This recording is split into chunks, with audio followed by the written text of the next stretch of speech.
In time, on time. In time ও on টাইমের মধ্যে তফাৎটা কি?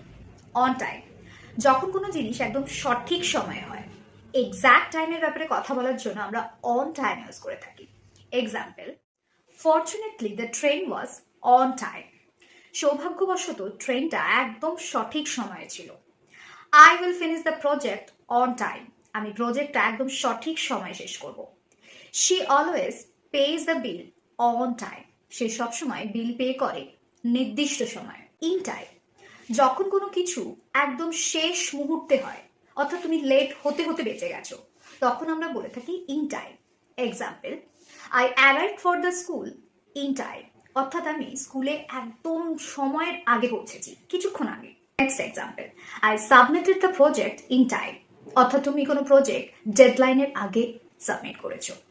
For more such lessons, please do like, share and subscribe the channel.